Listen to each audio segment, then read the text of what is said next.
So graphs, while solving our linear equations and quadratic equations, we have talked about these graphs, right? So I'll take a quick recap of this graph to explain to you the basic meaning and essence. I think we have done this. So it's a two-dimensional surface. We know that this is x-axis, right? And we know this is a y-axis. So this is always the origin. This is always 1, 2, 3, 4, 5. So this is basically 1, 0, 2, 0, 3, 0, 4, 0, 5, 0, right? This will become minus 1, 0, minus 2, 0, minus 3, 0, minus 4, 0. This will become 0, 1, 0, 2, 0, 3, 0, 4, and so on and so forth. This will become 0, minus 1, 0, minus 2, 0, minus 3, and so on and so forth. So on y-axis, x coordinate is 0. So equation of y-axis is equal to x is equal to 0. And equation of x-axis is y is equal to 0, right? And therefore, when you draw any line, let's say, which is parallel to, let's say there's a line which is parallel to x-axis. So the equation, let's say, is passing through 3. So this becomes y is equal to 3. Why? Because if you look at all these points, because what is x? X is the distance of the point from y-axis. And what is y coordinate? Distance of the point from x-axis.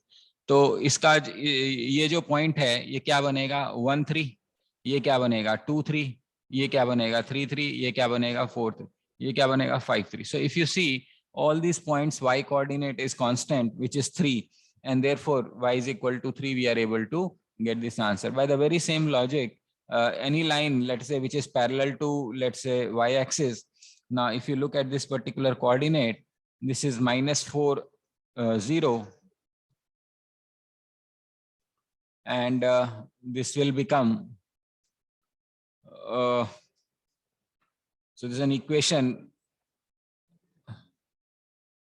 x is equal to minus 4. So this will become minus 4 1, this will become minus 4 2, this will become minus 4 3, and so forth. So this line parallel to y-axis is x is equal to minus 4. ठीक है, तो graph हम इस तरीके से बनाते हैं. क्या हो? Now if you're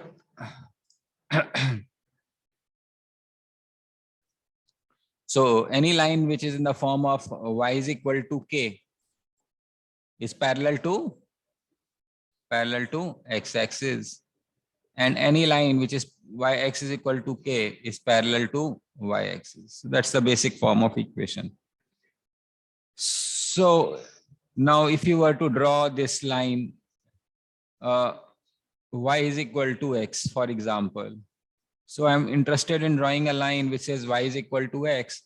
So the simplest way, whenever we have to plot a graph, you may take x0, y0, x1, y1, x2, y2, x minus 1, minus 1, minus 2, minus, so on and so forth.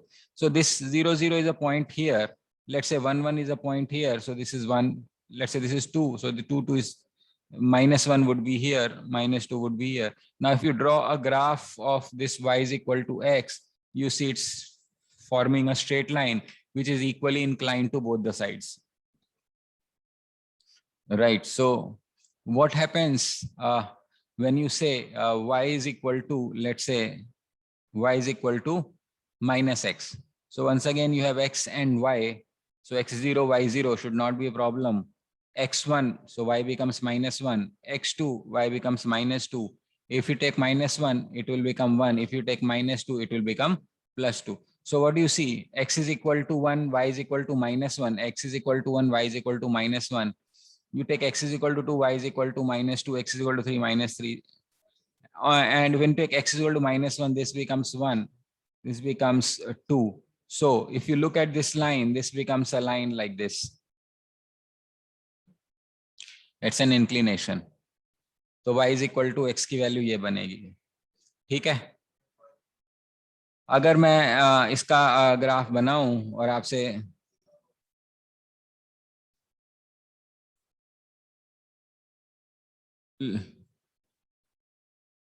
तो मान लेते हैं हमारे पास ये y is equal to x वाली जो line है वो ये वाली लाइन थी, y is equal to x वाली, ठीक है।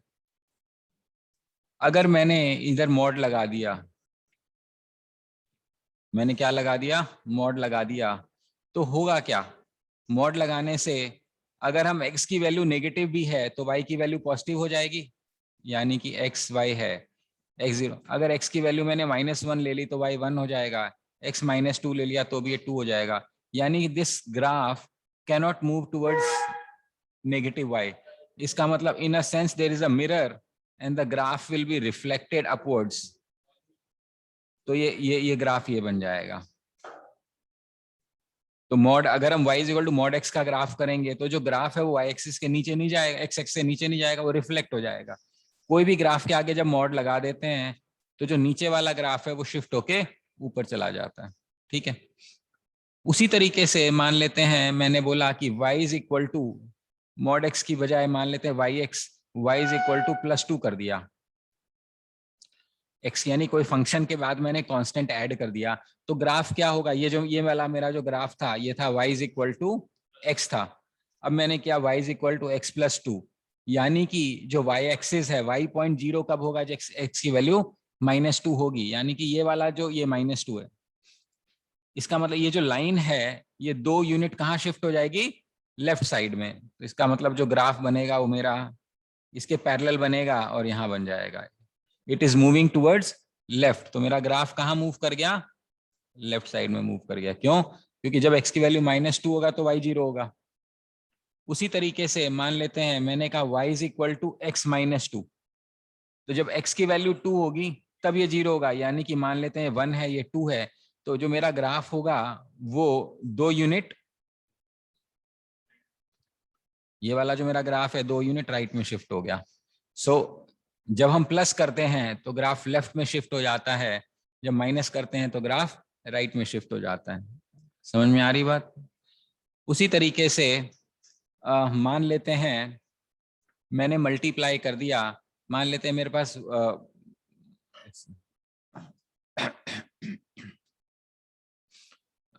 मान लेते हैं मेरे पास ये ग्राफ है और यहाँ पे हमारे पास ये वाली लाइन है, इसको हम बोलते हैं y is equal to X. मैंने कहा हमें चाहिए, हमें एक लाइन चाहिए जिसकी इक्वेशन है y is equal to 2x।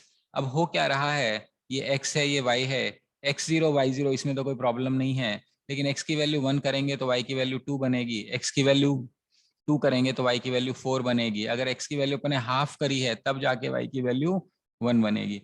इसका मतलब x0 y0 ये तो यहीं पे है, x की वैल्यू 1 यहाँ पे है तो y की वैल्यू 2 ऊपर चला गया, x की वैल्यू 2 तो y की वैल्यू 4 और ऊपर चला गया। x की वैल्यू अगर हमने हाफ करी यहाँ पे, x की वैल्यू हाफ, तब जाके y की वैल्यू 1 आ रही है। इसका क्या मतलब है, इसका मतलब क्या है, ग्राफ जो है वो इस तरीके से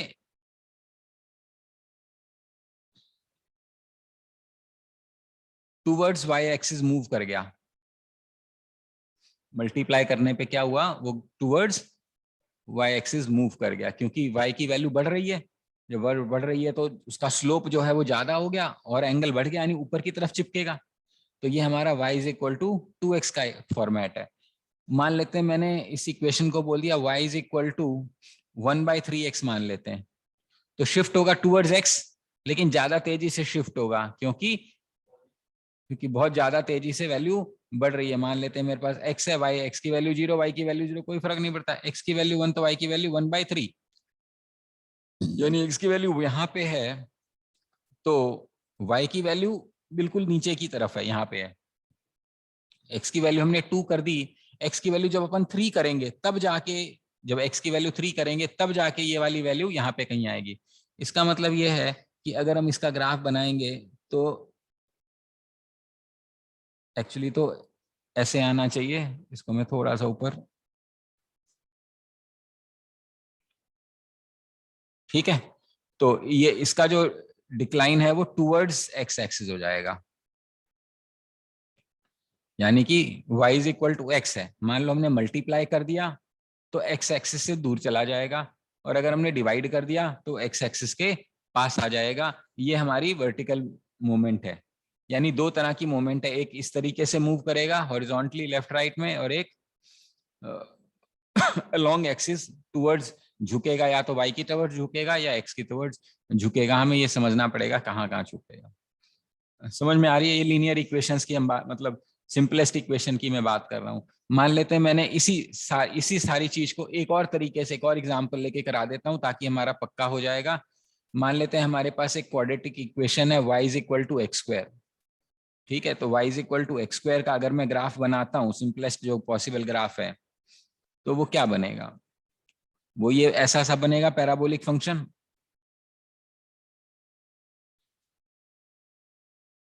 ठीक है, ये कैसे बनेगा? मान लो x है, ये y है, x की वैल्यू 0, y की वैल्यू 0, x की वैल्यू 1, y की वैल्यू 1, x की वैल्यू 2, y की वैल्यू 4, x की वैल्यू -1 तो ये 1, ये -2 तो ये +4। समझ में आ रहा है? ये इवन फंक्शन है, LHS और RHS में सेम मूवमेंट हो रहा है।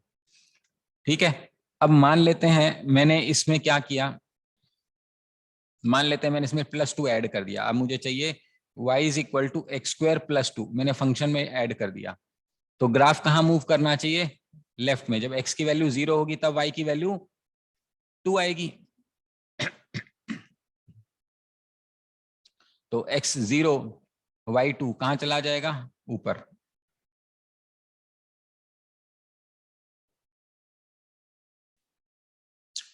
ठीक है, x0 y2, तो यानी कि ये 2 यूनिट कहाँ मूव कर गया? पैरेलली ऊपर मूव किया। ठीक है, मान लेते हैं मेरा फंक्शन होता है y is equal to X square -3, तो ये -3 का पॉइंट है, तो ये मेरा ग्राफ जो है वो 3 यूनिट नीचे मूव कर जाएगा। ठीक है, अच्छा मान लेते हैं मैंने फंक्शन में चेंज कर दिया, y is equal to X -2 का होल स्क्वायर कर दिया फंक्शन के अंदर, यानी कि जब x की वैल्यू 2 होगी तब y की वैल्यू 0 होगी। इसका मतलब है ग्राफ कहाँ शिफ्ट हो गया? x की वैल्यू 2 राइट साइड में, माइनस, और माइनस होगा तो ग्राफ, ये ग्राफ है। ठीक है, ये किसका ग्राफ है? y is equal to X -2 का होल स्क्वायर। ये वाला किसका ग्राफ है? y is equal to X square +2 का। ये वाला मेरा किसका ग्राफ है? y is equal to X square -3 का। उसी तरीके से मान लेते हैं हमारे पास ये आ गया y is equal to X, मान लेते हैं +3 का होल स्क्वायर। यानी इसको कहाँ शिफ्ट करना है? x की वैल्यू -3, यहाँ पे कहीं जब हम शिफ्ट करेंगे, ठीक है, ये कुछ ऐसे। ठीक है, x की वैल्यू -3 तब y की वैल्यू 0 बनेगी ना, तो ये मेरा इक्वेशन बन गया y is equal to X +3 का होल स्क्वायर। तो ये सब चेंजेस हमें समझ में आते हैं कैसे हो रहा है। अच्छा मान लेते हैं हमारी ये वाली रेड वाली इक्वेशन है। एक और ग्राफ बना देता हूं।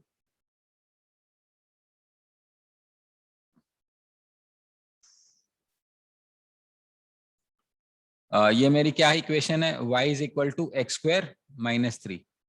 ठीक है, x is equal to 0, y is equal to -3, x is equal to √3, y is equal to 0। ठीक है, ये समझ में आ रहा है? ग्राफ ऐसे ही बनेगा, x की वैल्यू 0 तो y की वैल्यू -3 बनेगी ना। x की वैल्यू 0 पुट करेंगे तो y की वैल्यू -3 नीचे आ जाएगा। अब मान लेते हैं मैंने यहाँ मॉड लगा दिया। मॉड लगाने का मतलब ये जो x एक्सिस के नीचे वाला ग्राफ है ऊपर की तरफ चला जाएगा। इसका मतलब है अगर जैसे ही मैंने यहाँ पे मॉड लगा दिया तो ये वाला जो ग्राफ है ना वो ऐसे हो जाएगा। यानी जो मेरा पूरा ग्राफ की अगर मैं बात करूं तो ये मेरा ग्राफ बनेगा, ये जो रेड कलर में है ये वाला ग्राफ बनेगा y is equal to mod of X square -3।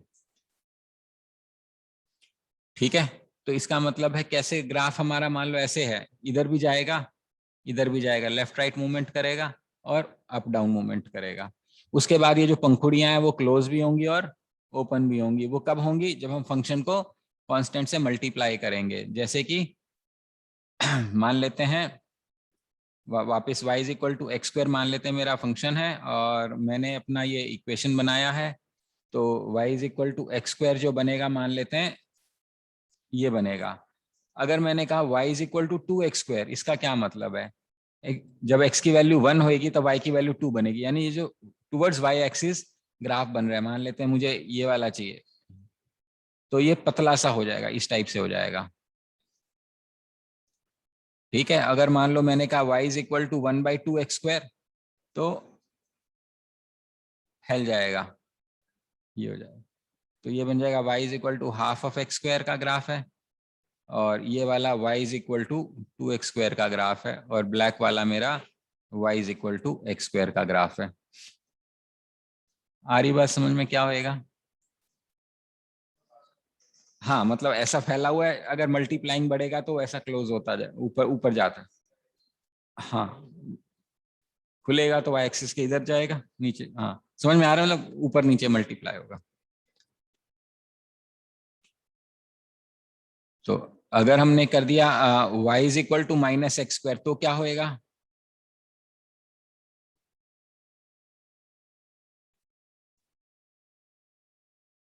तो हम मान लेते हैं एक्स वाई है, x0 y0 पुट करेंगे, x की वैल्यू 1 तो y की वैल्यू -1, x की वैल्यू 2 तो y की वैल्यू -4, x की वैल्यू -2 तो भी ये -4, यही बात है। 0 0 तो यहाँ पे आ जाएगा, x की वैल्यू 1 तो y की वैल्यू -1। ठीक है, x की वैल्यू 2 तो y की वैल्यू -4, x की वैल्यू 3 तो -9।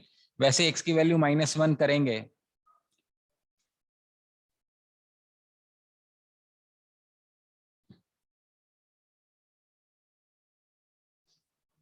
रिफ्लेक्ट हो जाएगा ग्राफ नीचे की तरफ। जैसे y is equal to x था, तो हमने क्या किया था, ऐसे किया था। ठीक है, तो जब y is equal to -x करेंगे, तो ये वाला तो नीचे आ जाएगा और ये नीचे वाला ऊपर हो जाएगा, यही बन गया था मेरा ग्राफ। ठीक है, x एक्सिस के ऑपोजिट में वो रिफ्लेक्ट हो जाता है। ठीक है, मतलब ये है कि मान लेते हैं एग्जाम्पल के तौर पे,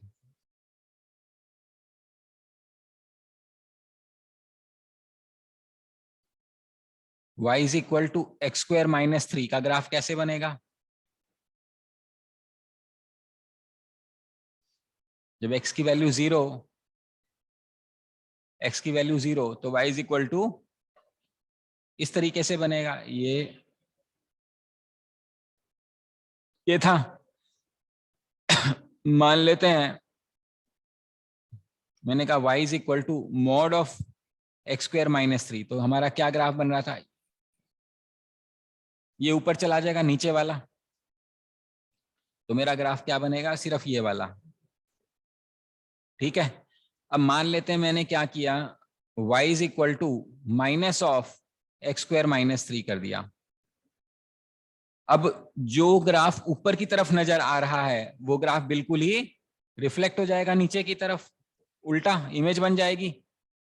ऊपर ये वाला जो है वो तो ये रेड ऐसा बन जाएगा, और ये वाला, sorry,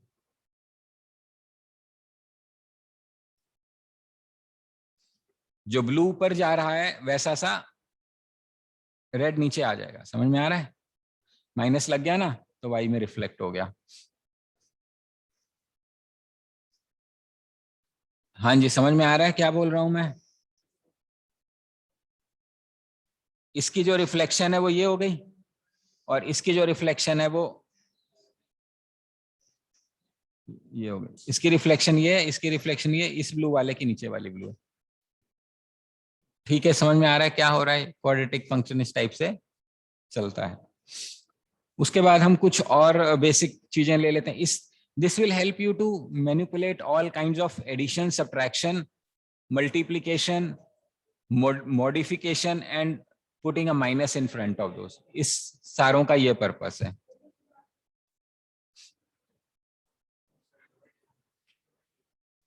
y is equal to 1/x मान लेते हैं, इसका ग्राफ बनाना है। कैसे बनेगा इसका ग्राफ?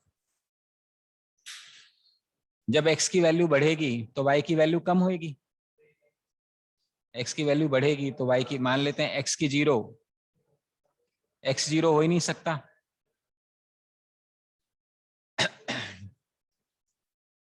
x1 तो y1 बनेगा, x की वैल्यू 2 तो y 1/2 बनेगा, ये 1/3 बनेगा। ठीक है, x की वैल्यू 2 तो ये 1/2, x की वैल्यू 1/2 तो इसकी वैल्यू 2, यानी x की वैल्यू हाफ तो ये क्या बन जाएगा 2, x की वैल्यू 1/3 यानी कि ये ग्राफ इस तरीके से डिक्रीज होता जाएगा। समझ में आ रहा है? वो जब जब x की वैल्यू 0 की तरफ जाएगी, ये 0 की तरफ जाएगा तो y इंफिनिटी तक जाएगा, मतलब इंफिनिटी। ठीक है, उसी तरीके से जब x की वैल्यू इंफिनिटी पर जाएगी, इंफिनिटी तक जाएगी, तब जाके y की वैल्यू 0 होएगी, इसका ये मतलब है। ठीक है, हाँ ग्राफ में फंडामेंटली तो यही समझ में आना चाहिए, वैल्यू पुट करके ग्राफ कैसे बनेगा। बट अगर हमें समझ है तो ठीक है, स्लाइटली बेटर है। हाँ नहीं, क्यों नहीं आएगा। हाँ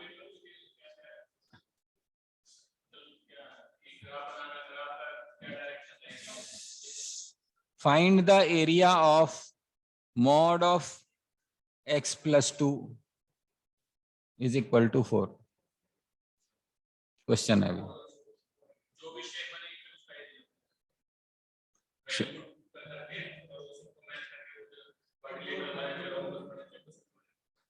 ऐसा तो पता होना चाहिए।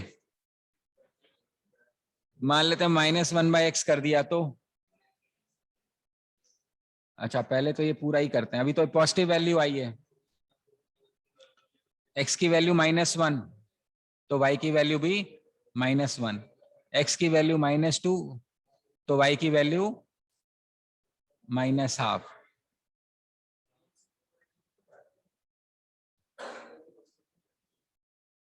ये ऐसे बनेगा।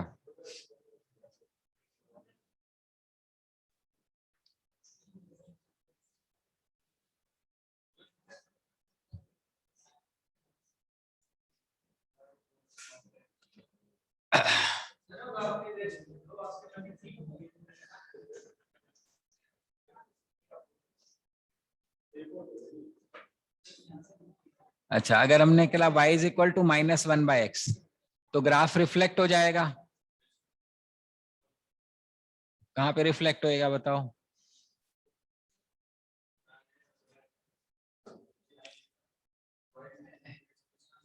x is equal to -1 put करेंगे तो y की वैल्यू 1 बन जाएगी, x की वैल्यू -2 पुट करेंगे तो y की -2 पुट करेंगे तो y की वैल्यू हाफ हो जाएगी, x की वैल्यू -2,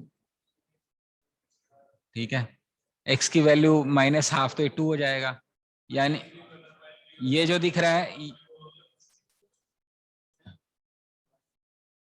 मतलब इसका रिफ्लेक्शन ये है और इसका जो रिफ्लेक्शन है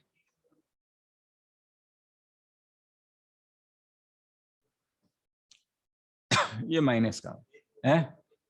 क्या कुछ नहीं है, ग्राफ है, मतलब क्या बताऊं, 1/x का ग्राफ है, रेसिप्रोकल फंक्शन बोलते हैं इसको वैसे तो ब्लैक अगर माइनस लगा देंगे तो x एक्सिस के अलोंग रिफ्लेक्ट हो जाएगा, नीचे वाला ऊपर चला जाएगा, ऊपर वाला नीचे आ जाएगा। और ये ध्यान देना ये ऑड फंक्शन का एग्जांपल है, f of -x is -fx, इसलिए फर्स्ट और थर्ड क्वाड्रेंट सेम आ रहा है। ठीक है,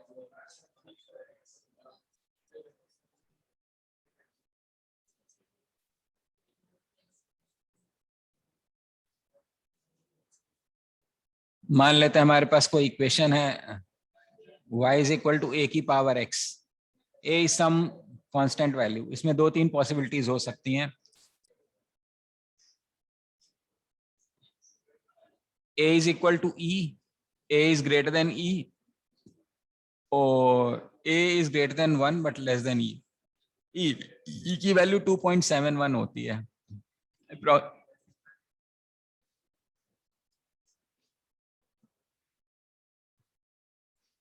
ओके तो मान लेते हैं मेरे पास x है y है, तो x की वैल्यू 0 पुट करेंगे तो y की वैल्यू 1 आ जाएगी, x की वैल्यू 0 पुट करेंगे तो y की वैल्यू 1 आ जाएगी, ये तो कंफर्म है चाहे कुछ भी हो। अगर a की वैल्यू e के बराबर है, पहला वाला केस लेते हैं, तो ये बन जाएगा e की पावर 0, इसको 1 लेंगे, x की वैल्यू को 1 लेंगे तो ये 2.7 बनेगा, यहाँ पे x की वैल्यू 2 लेंगे तो ऐसे बढ़ता जाएगा।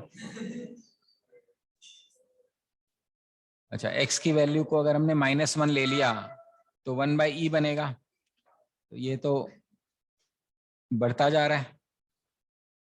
x की वैल्यू हमने -1 ले ली यहाँ पे, तो ये बन जाएगा 1/e। 1/e का मतलब हो गया 1/3.33, तो ये करीब ऐसे आएगा। e का स्क्वायर ले लिया तो और चला जाए, यानी कि ये ऐसे, ये ऐसे।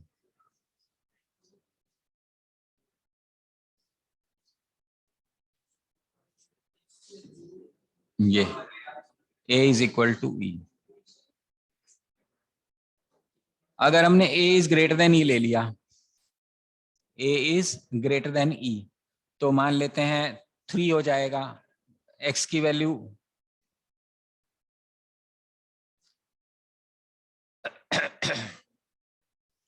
0, तो ये मान लेते हैं 3 है। 3 की पावर 0, ये तो 1 ही आएगा। इसको 1 ले लिया तो 3 की पावर 1, x की वैल्यू 1, तो 3 की पावर 1, यानी ऊपर चला जाएगा। x की वैल्यू 2, तो ये बन जाएगा 9, और ऊपर चला जाएगा, बढ़ता जाएगा। ठीक है, और अगर हमने 1/3 ले लिया तो 0.33 और नीचे आ जाएगा, ये ऐसे। ठीक है, तो ये किस केस में है? a is greater than e, उस केस में। और अगर हमारे पास a इसके 1 और उसके बीच में है, ठीक है, तो 2 पकड़ लेते हैं, तो 2 पकड़ लेते हैं, तो मान लेते हैं ये पॉइंट तो यहीं पे आएगा। x is equal to 1, y is equal to 2, नीचे की तरफ आ जाएगा, यानी कि ये थोड़ा सा ऐसे चला जाएगा। ठीक है, ये है a is less than 1 less than b। ठीक है, ये मेरा पावर फंक्शन बनता है। कुछ समझ में आ रहा है? नहीं आया? एग्जाम्पल ले लो, a की वैल्यू अगर अपन ने e कर दी 2.71, पुट करो, x की वैल्यू 0, तो e की पावर 0 1 आएगा। x की वैल्यू तो इनपुट है ना, e की पावर 0 1 होता है, e की पावर 0 1 यहाँ पे आ गया। और अगर x को हमने 1 पुट कर दिया तो वो 2.7 की पावर 1 आ जाएगा, तो x की वैल्यू 1, तो 2.71 यहाँ ऊपर आ जाएगा। x की वैल्यू 2, तो 2.7 बढ़ता जाएगा, तो एक्सपोनेंशियली बढ़ता जा रहा है, ऐसे ही इधर घटता जाएगा। अगर अपन ने a की वैल्यू को 2.7 से ज्यादा ले लिया, मान लो 4 ले लिया, तो x की पावर 0 तो 1 ही आएगा, 4 की पावर 0 तो 1 ही आएगा, 4 की पावर 1 4, 4 की पावर 2 16, यानी और तेजी से ग्राफ बढ़ेगा, क्लोज हो जाएगा। ऐसे इसके बीच में ले लिया तो धीरे धीरे ग्राफ बढ़ेगा, ये मतलब है इसका। यहां तक क्लियर है? अब एक बार कोई मॉड फंक्शन का ग्राफ लेके बता देता हूं मैं आपको। मान लेते हैं y is equal to mod of x है, तो हमने अभी अभी देखा था कि ये कुछ ऐसा बनेगा।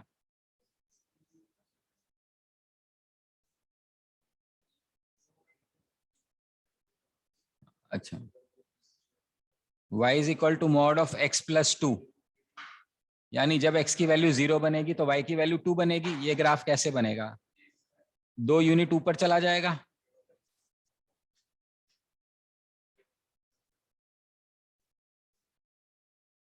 ठीक है, ये y is equal to mod of x plus, ठीक है।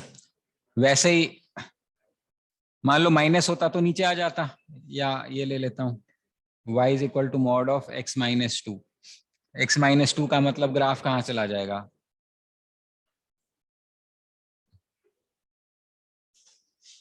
क्या हो गया?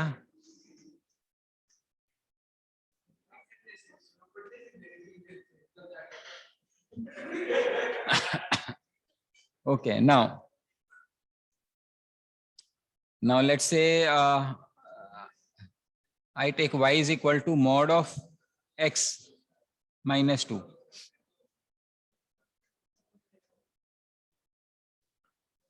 जब x की वैल्यू 2 होगी तो y की वैल्यू 0 होगी, यानी कि ये जो ग्राफ है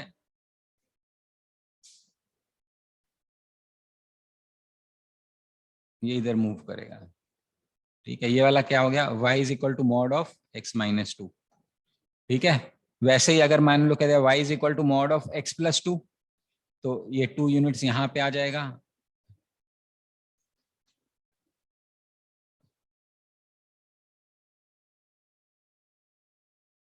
ये वाला ग्राफ हो गया y is equal to mod of x minus to.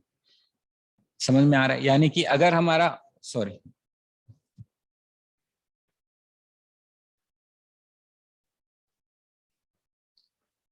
Function के अंदर चेंज हो रहा है या फिर ऊपर, ऐसे ही जब हम उसको 2 से मल्टीप्लाई कर देंगे तो क्लोज हो जाएगा, हाफ से मल्टीप्लाई कर देंगे तो ओपन हो जाएगा। बस, वो पैराबोलिक फंक्शन था, ये ग्राफिकल फंक्शन है। इस टाइप से हमारे ग्राफ्स बनते हैं।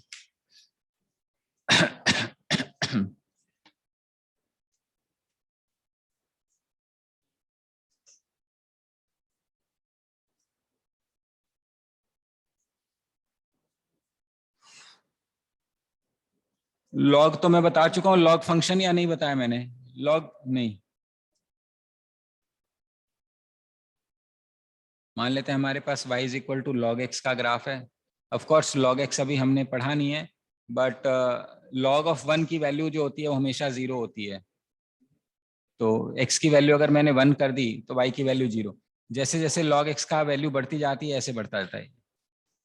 ये मेरा log x का ग्राफ है। ठीक है, अगर मैं मान लो बोलूं y is equal to mod of log x, तो क्या होएगा? ये वाला ग्राफ तो यूं का यूं चलता रहेगा, और जो नीचे वाला है वो रिफ्लेक्ट होके ऊपर आ जाएगा ऐसे।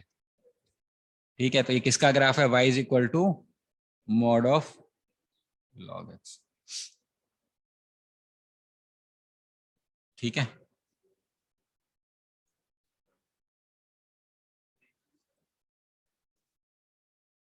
अच्छा मैंने कहा मान लो ये ले लिया y is equal to minus log x, तो log x का ग्राफ ऐसे x एक्सिस से रिफ्लेक्ट हो जाएगा, ये वाला ग्राफ तो ऐसे आ जाएगा, और नीचे वाला फिर ऐसे चला जाएगा। ये माइनस लॉग एक्स हो जाएगा। और ठीक है, और अगर मॉड में माइनस कर देंगे तो ये नीचे आ जाएगा, ये ऐसे आ जाएगा, नीचे की तरफ रिफ्लेक्ट हो जाएगा। ठीक है, हाँ दोनों ही नीचे आ जाएंगे। इसके बाद मैं आपको एक फंक्शन बताता हूँ, greatest integer function, least integer function और ट्रिग्नोमेट्रिक फंक्शंस। ठीक है, ट्रिग्नोमेट्रिक फंक्शंस, तो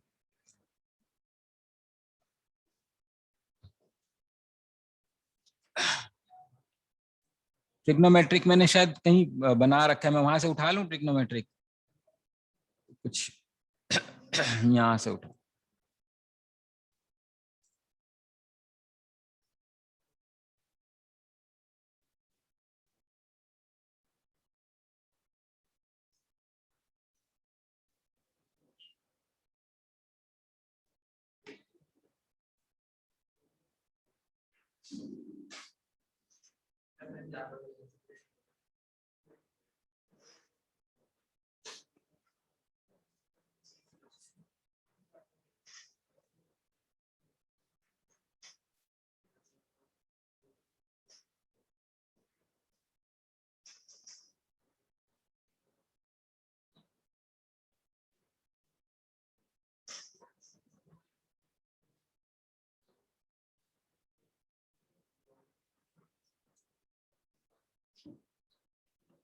ओके। मैंने आपको अभी थोड़ी देर पहले साइन एक्स का ग्राफ बना के बताया था। क्या हो गया, अटक क्यों गया भाई? ये दो फाइलें खोलते ही ना इसकी हिम्मत खराब हो जाती है। Let it process.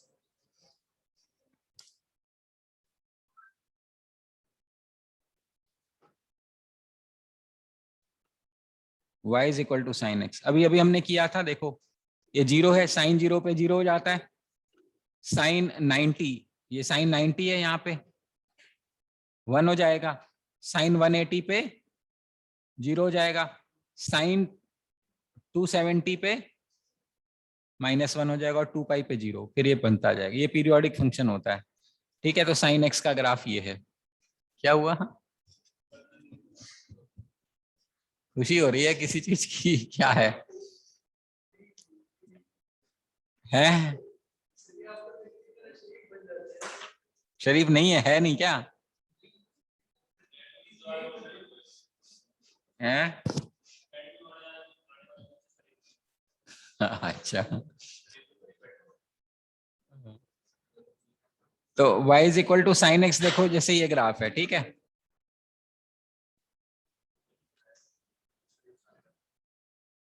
अभी देखो चेंजेस क्या होते हैं साइन एक्स के अंदर। मान लेते हैं y is equal to sine x, ये रेड कलर में ग्राफ नजर आ रहा है, साइन एक्स रेड में आ रहा है, ठीक है। अगर y is equal to sine 2x हो जाएगा तो मैक्सिमम वैल्यू 2 हो जाएगी, मिनिमम वैल्यू -2 हो जाएगी, यानी जो लोब्स हैं वो ऊपर नीचे होते जाएंगे। हाँ जी, समझ में आ रहा है। तो जैसे y is equal to sine x, 2 sine x का मतलब है ग्राफ और ऊपर और नीचे जाएगा, ऐसे वर्टिकली ऊपर। 3x का मतलब और ऊपर और नीचे, 3 टाइम्स ऊपर। अगर हाफ हो जाएगा तो जो हाइट है वो हाफ हो जाएगी, कम हो जाएगी। तो ये देखो साइन, ये जो चेंजेस हैं वो यहाँ पे हम देख सकते हैं कि जब ये साइन एक्स है रेड वाला, जब ये 2 साइन एक्स हो जाएगा ब्लू, तो जो इसकी हाइट है वो कहाँ तक चली जाएगी? 2 यूनिट्स तक, मैक्सिमम 2 हो जाएगा। अगर ये हाफ हो जाएगा तो इसकी हाइट जो है वो हाफ हो जाएगी, ठीक है। क्यों तंग कर रहे हो?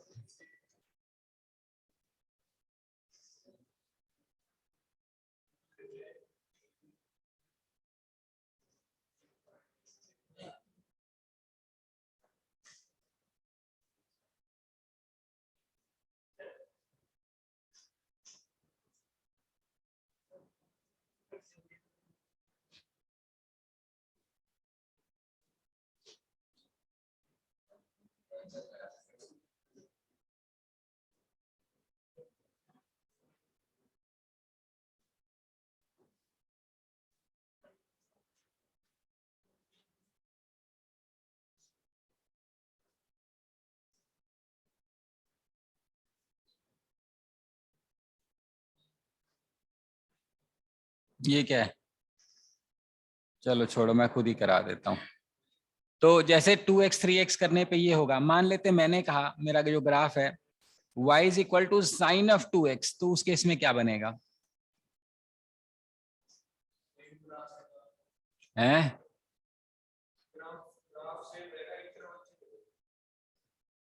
क्या मतलब है? बिल्कुल सही। इसका मतलब ये है, मान लेते हैं रेड है, ये ये यहां से यहां देखो एक साइकिल है 0 से 2 पाई में, है ना। ये 0 से 2 पाई में एक साइकिल है, क्योंकि 2 हो गया तो पाई/2 पे ये 180 हो जाएगा और 45 पे 90 हो जाएगा। इसका क्या मतलब है? इसका मतलब ये है कि ये जो एक साइकिल चल रही है हमारी, एक यहाँ पूरी हो जाएगी और एक यहाँ पूरी हो जाएगी।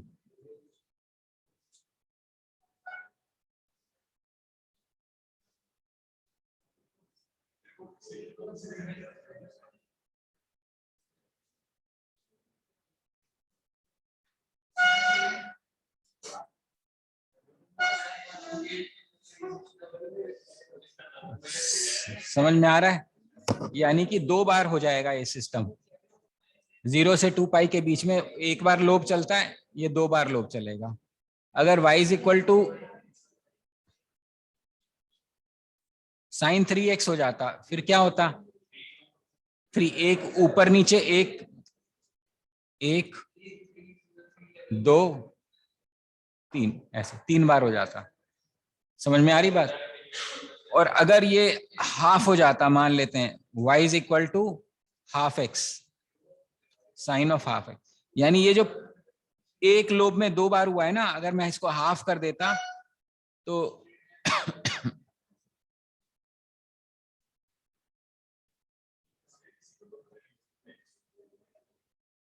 ये ऐसे आता,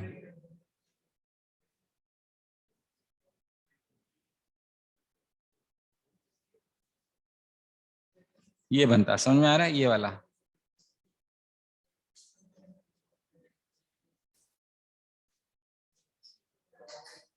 ठीक है। हाँ, जब अंदर में मल्टीप्लाई होएगा अंदर में, तो जल्दी जल्दी से ऐसे मूव करेगा। अगर डिवाइड होगा तो दूर दूर से ऐसे होगा। अगर फंक्शन में ओवरऑल मल्टीप्लाई हो गया तो एम्पलीट्यूड मान लो 2 साइन हो गया, तो ऊपर नीचे ऐसे एम्पलीट्यूड चेंज होगा। यानी जब बाहर मल्टीप्लाई होता है तो उसका एम्पलीट्यूड चेंज होता है, और जब अंदर मल्टीप्लाई होता है तो उसकी फ्रीक्वेंसी साइक्लिसिटी चेंज हो जाती है। जो काम इस साइन में हो रहा है ऐसे ही कॉस एक्स में होगा, बाकी सब में भी होगा। ठीक, किसमें? नहीं, डिवाइड में तो दो डिवाइड है ना, अंदर या बाहर। मॉड नहीं, मॉड लगाने से तो नीचे वाला ऊपर चला जाएगा।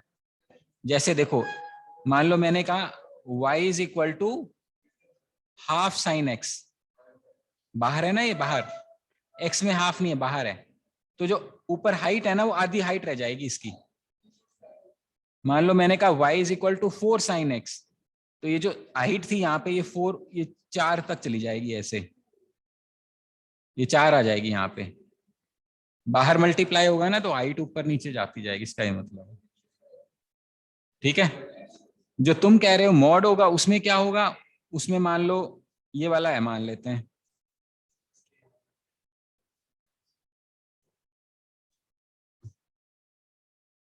ये हमारा जो है, मान लेते हैं y is equal to sine x है। आप ये चाहते हो कि y is equal to sine x का मॉड कर दें, तो होगा क्या, जो नीचे वाला है ना वो ऐसे आ जाएगा, ये ऊपर वाला ऊपर रहेगा, ऐसे ऐसे।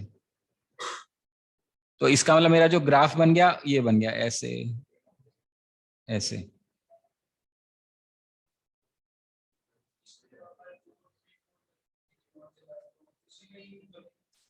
हाँ, मान लो अपन ने बाहर 2 लिख दिया, तो इसका मतलब है, अगर मान लो मैंने कहा, आप जो कह रहे हो, मान लो मैंने कहा y is equal to 2 mod of sine x, तो साइन एक्स तो ये है ही, अब 2 हो गया तो ये जो इसकी हाइट है ना ये डबल हो जाएगी, ऐसे ऐसे ऐसे ऐसे, ये ऐसे चलता जाएगा। ये हाइट कितनी है, 2 पे आ गई, बस ये ध्यान रखना है,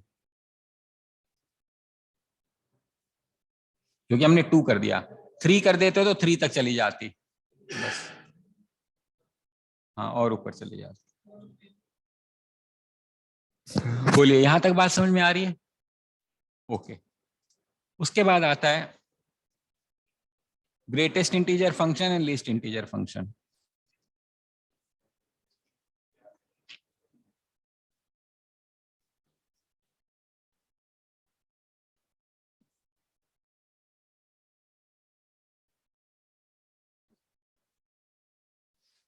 ठीक है, इसको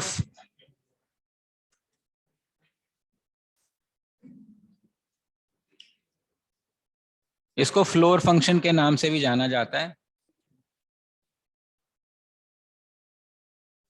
इसको ऐसे भी लिखा जाता है, यानी कि मॉड ऑफ एक्स, यानी ऐसा। इसका डेफिनेशन क्या है? इसकी डेफिनेशन है ग्रेटेस्ट इंटीजर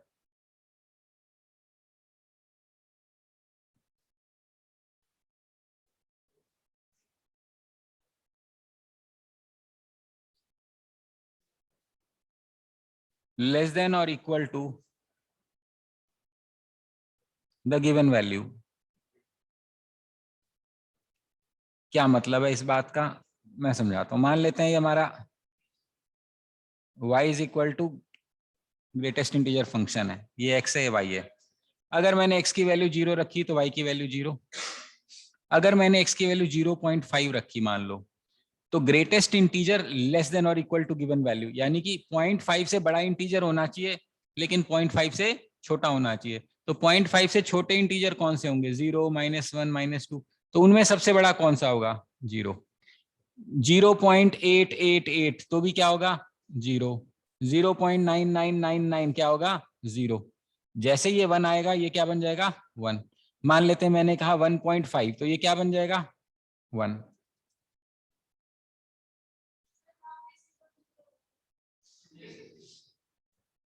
गर्मी हो गई थी, मैंने चला दिया, फिर कोई बात नहीं, लो 20 मिनट की बात और है। हाँ, कोई नहीं, डर डर जाते हैं, कोई बात नहीं। ठीक है, मान लेते 1.999 होता तो भी मेरा आंसर 1 आता।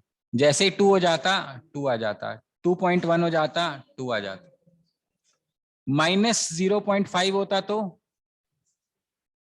-1, वेरी गुड, -1 होता तो -1, -1.5 होता तो -2। आ रही बात समझ में? अब अगर हम इसका ग्राफ बनाएं तो कैसा बनेगा?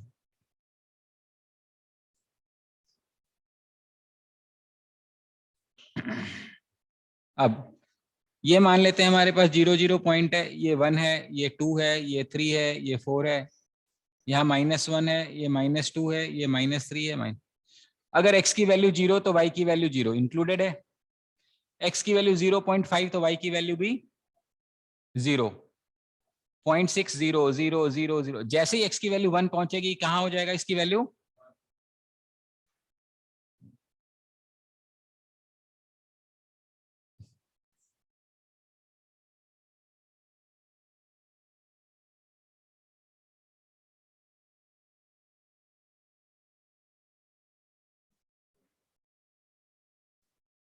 ठीक है, तो x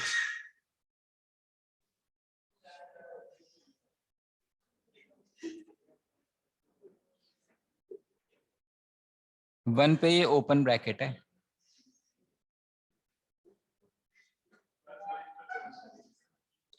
अगर हम 1.2 लेंगे तो भी 1 बनेगा, 1.3 लेंगे तो भी 1 बनेगा, 1.99 तो भी 1, 2। जैसे ही हमारा लाइन 2 पे पहुंचा तो 2 पॉइंट यहाँ पे तो इंक्लूडेड नहीं है, लेकिन 2 पे यहाँ वैल्यू चली जाएगी, फिर ये चलते चलते चलते यहाँ चली जाएगी, 3 एक्सक्लूडेड है, फिर ये चलते चलते यहाँ चली जाएगी, 4 एक्सक्लूडेड है।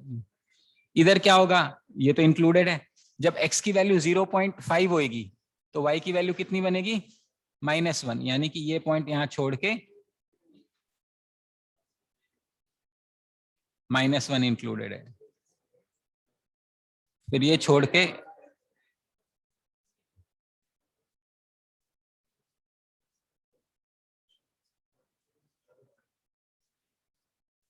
ठीक है, ये हमारा ग्रेटेस्ट इंटीजर फंक्शन का ग्राफ है, it is also known as step function graph.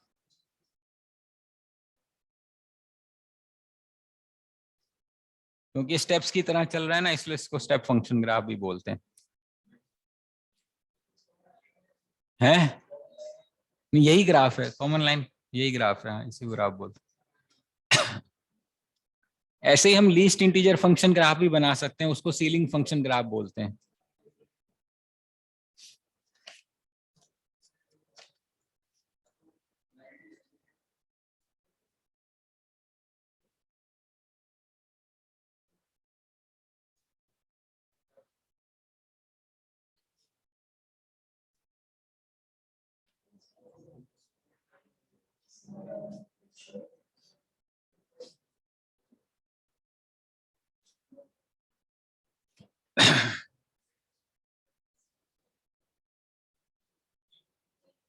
उसके बाद आता है जिसको बोलते हैं लीस्ट इंटीजर फंक्शन।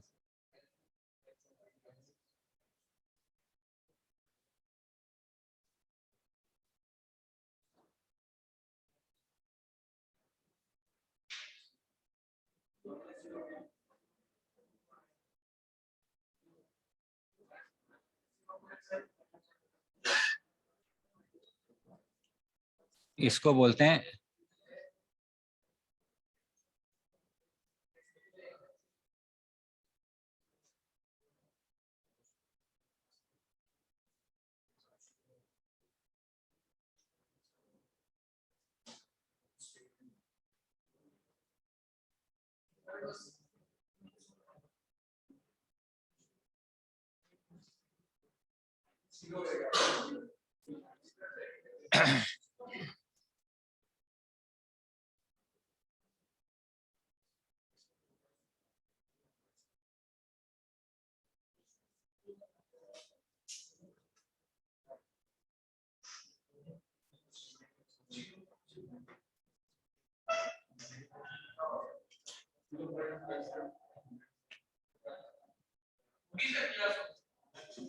अभी ये लीस्ट इंटीजर फंक्शन, वो कुछ और देखना।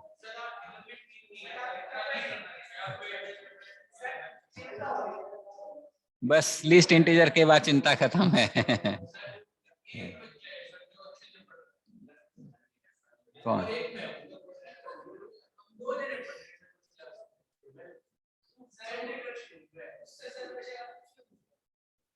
क्या पूछ?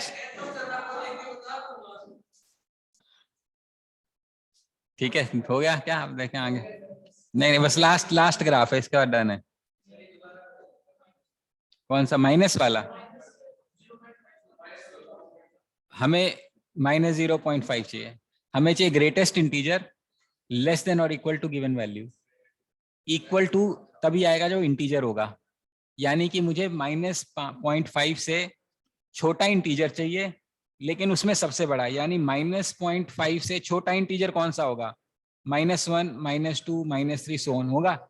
उसमें से लार्जेस्ट कौन सा है? मान लेते मैंने -1.2 ले लिया। लार्जेस्ट इंटीजर लेस देन और इक्वल टू गिवन वैल्यू, इससे छोटा होना चाहिए। इससे छोटा -2 होगा, -1 तो नहीं, बड़ा हो जाएगा। -2, -3, -4, इसमें सबसे बड़ा लार्जेस्ट इंटीजर क्या है?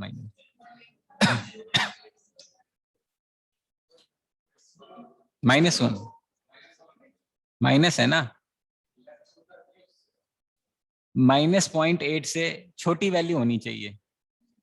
-0.8 से छोटे इंटीजर चाहिए। छोटा इंटीजर क्या है? -1 भी हो सकता है, -2 भी हो सकता है, लेकिन उनमें सबसे बड़ा चाहिए, वो -1 होता है। डेफिनेशन है ग्रेटेस्ट इंटीजर लेस देन और इक्वल टू गिवन, उससे लेस होनी चाहिए इंटीजर, क्योंकि ग्रेटेस्ट इंटीजर चाहिए लेकिन लेस देन द वैल्यू। ठीक है, तो सबसे बड़ा तो होना चाहिए लेकिन वैल्यू से छोटा इंटीजर होना चाहिए, तो वो आंसर आ जाएगा। अब हमें चाहिए लीस्ट इंटीजर फंक्शन। बस लास्ट है, लीस्ट इंटीजर एकदम लास्ट है। इसके बाद चैप्टर डन है। नाउ लेट अस से इसका डेफिनेशन है लीस्ट इंटीजर, सबसे छोटा इंटीजर उस वैल्यू से बड़ा होना चाहिए। 0 का 0 होगा 0.5। लीस्ट इंटीजर ग्रेटर देन और इक्वल टू गिवन, इससे वैल्यू बड़ी होनी चाहिए। इससे वैल्यू 1 भी हो सकती है, 2 भी, 3 भी, लेकिन उसमें क्या चाहिए? लीस्ट, यानी 1 होगा। 0.6 1, 0.9999 1, 1 की वैल्यू 1, 1.2 की वैल्यू लीस्ट इंटीजर 2, हाँ, 1.99 की वैल्यू 2, 2 की वैल्यू 2, ऐसे। -0.5 की वैल्यू, इससे हमें चाहिए, हाँ, इससे बड़ा होना चाहिए, इससे बड़ा होगा 0। -0.999 क्या होगा? 0। -1 क्या होगा? -1। -1.2 क्या होगा? -1। इससे बड़ा लेकिन छोटा होना चाहिए, तो इससे बड़ा -1 है। अब अगर हम इसका ग्राफ बनाएंगे तो जो ये एग्जिस्टिंग ग्राफ है उसको एक स्टेप ऊपर ले जाना है बस। मान लो 0, 0 पे तो है ही है, x की वैल्यू 0.5, तो इसकी वैल्यू 1, यानी कि ये पॉइंट यहाँ इंक्लूडेड है, ये छोड़ के ये 1 है, 1 तक चलेगा। 0.5 करोगे तो भी 1, 0.99 करोगे तो भी 1, 1 करोगे तो भी 1 इंक्लूडेड है। फिर 1 से 2, 1.5 करोगे तो ये छोड़ना पड़ेगा ये पॉइंट, क्योंकि ऑलरेडी यहाँ पॉइंट ले चुके हैं। 1.5 करोगे तो 2 हो जाएगा, 1.8 करोगे 2, 2, 2, 2 चलता रहेगा। कब तक चलता रहेगा? 2 तक चलता रहेगा। फिर यहाँ पे जंप हो जाएगा, फिर कब तक चलता रहेगा? 3 तक। और नीचे क्या होगा? यहाँ पे -1 है मान लेते हैं, -2 है मान लेते हैं। जब -0.5 करेंगे तो मेरी वैल्यू क्या बनेगी? 0। ये चलता रहेगा। -1 पे क्या आ जाएगा? -1 पे हाँ, -1 पे -1 ही रहेगा, तो दोनों।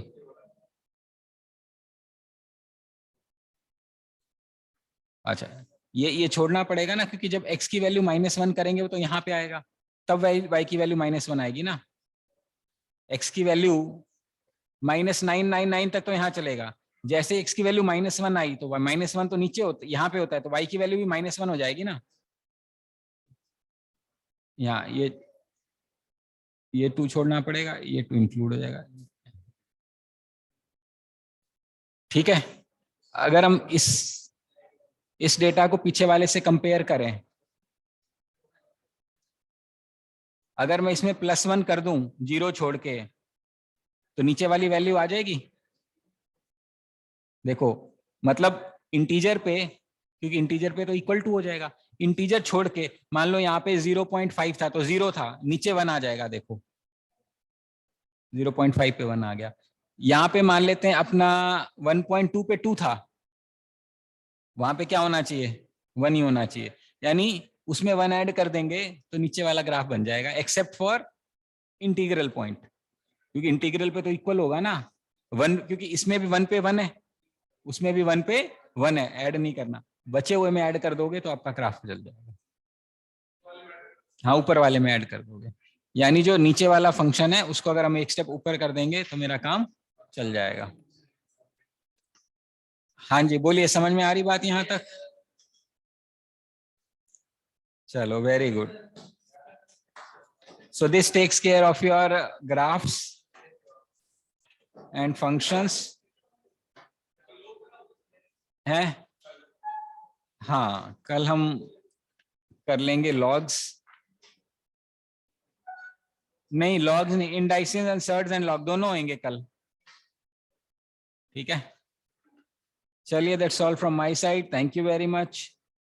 हाँ जी ऑनलाइन भावना, चेष्टा, सुगंध, any question queries that you have?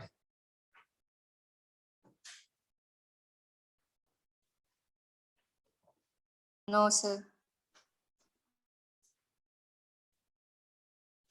Okay then, that will be all from my side today.